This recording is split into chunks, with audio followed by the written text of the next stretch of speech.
नमस्कार दोस्तों, मैं हरपाल सिंह फ्लोरा और आप देख रहे हैं खेलो इंडिया न्यूज़।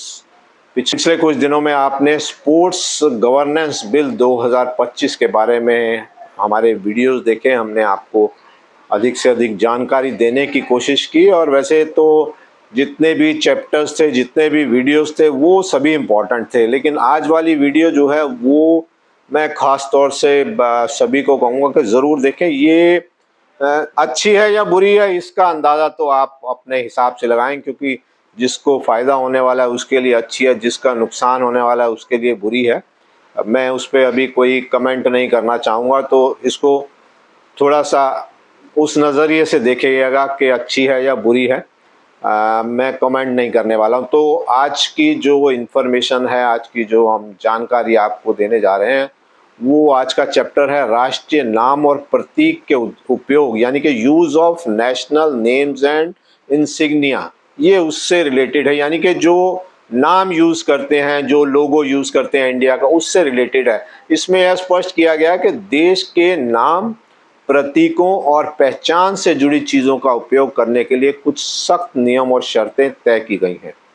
इनका उद्देश्य यह सुनिश्चित करना है कि इंडिया, इंडियन, नेशनल जैसे शब्दों का किसी भी राष्ट्रीय प्रतीक जैसे अशोक चिन्ह, तिरंगा या अन्य कोई राष्ट्रीय चिन्ह का इस्तेमाल केवल उन्हीं संगठनों द्वारा किया जाए जो इसके लिए पूरी तरह से योग्य और अधिकृत हैं। यदि कोई भी खेल संगठन अपने पंजीकृत नाम, संचालन का नाम, लोगो या अन्य किसी भी तरह से इन शब्दों का राष्ट्रीय प्रतीकों का उपयोग करना चाहता है, तो उसे पहले केंद्र सरकार से एक नो ऑब्जेक्शन सर्टिफिकेट यानी कि एनओसी लेना होगा। यह प्रमाण पत्र यानी एनओसी यह सुनिश्चित करता है कि उस संगठन का कार्य देश की प्रतिष्ठा और नियमों के अनुरूप है, यानी सीधा सीधा सरकार का कंट्रोल रहेगा इस पर। साथ ही यदि कोई संगठन मान्यता प्राप्त नहीं है, यानी वो रिकॉग्नाइज्ड स्पोर्ट्स ऑर्गेनाइजेशन एनएसएफ की श्रेणी में नहीं आता है, तो उससे एनओसी के अलावा जो नेशनल स्पोर्ट्स बोर्ड यानी एनएसपी जो गठित किया जाएगा इस बिल बनने के बाद, उससे भी लिखित अनुमति प्राप्त करनी होगी।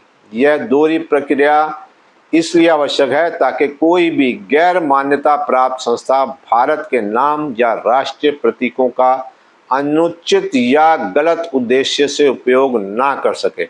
इसके अलावा यदि किसी खेल संगठन की मान्यता रद्द या निलंबित, ध्यान से सुनिएगा, यदि किसी खेल संगठन की मान्यता रद्द या निलंबित यानी कि सस्पेंशन हो जाता है या कैंसिल कर दी जाती है, तो वह संगठन ना तो इंडिया, ना किसी राज्य जिले का नाम उपयोग कर सकता है और ना ही किसी प्रकार के खेल यानी खेल के जो ट्रायल हैं या टूर्नामेंट है या अन्य किसी तरह की प्रतियोगिता का आयोजन कर सकता है। यानी कि आप रिकॉग्नाइज नहीं हैं तो आप इंडिया, इंडियन वर्ल्ड का नाम इस्तेमाल नहीं कर पाएंगे, देश के झंडे का इस्तेमाल नहीं कर पाएंगे।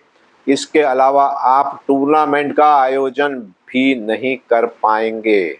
इसीलिए मैं कह रहा था कि ध्यान से सुनिएगा कि यह आपके फ़ायदे का है या आपके लिए नुकसानदायक है। यह नियम देश की खेल प्रणाली को साफ और पारदर्शी और नियंत्रित करने के लिए बनाया गया है। सबसे अहम बात यह है कि कोई भी व्यक्ति या समूह, चाहे वह अकेले हो या समूह में, भारत या किसी राज्य या जिले की ओर से किसी भी खेल, ट्रायल, टूर्नामेंट, इवेंट में हिस्सा नहीं ले सकता जब तक उसके पास राष्ट्रीय खेल संस्था यानी फेडरेशन या उसकी मान्यता प्राप्त इकाई से उचित ऑथराइजेशन ना हो, उसके पास अथॉरिटी ना हो। इसका उद्देश्य यह है कि देश का प्रतिनिधित्व केवल उन्हीं खिलाड़ियों द्वारा किया जाए जो मान्यता प्राप्त संगठनों के माध्यम से पूरी तरह से नियमों के तहत चयनित हुए हों। इस अध्याय का मुख्य उद्देश्य यानी कि चैप्टर का जो मेन वो यह सुनिश्चित करना है कि भारत के नाम, पहचान और गौरव का उपयोग केवल उन संगठनों और व्यक्तियों द्वारा किया जाए जो पूरी तरह से जवाबदेह और पारदर्शी प्रक्रिया के अंतर्गत हों। इससे न केवल खेल संगठनों में अनुशासन और विश्वसनीयता बनी रहेगी, बल्कि देश की प्रतिष्ठा को भी अंतर्राष्ट्रीय स्तर पर सुरक्षित और मजबूत किया जा सकता है। तो ये सारा जो ड्राफ्ट है, जो बिल रखा गया है पार्लियामेंट में खेल मंत्रालय द्वारा बहुत सोच समझकर बनाया गया है, लेकिन इसके कुछ नुकसान भी हो सकते हैं। और अगर मैं गलत नहीं हूँ, जहाँ तक मैं देख पा रहा हूँ, तो संभवतः बहुत सारी फेडरेशन बंद भी हो सकती हैं।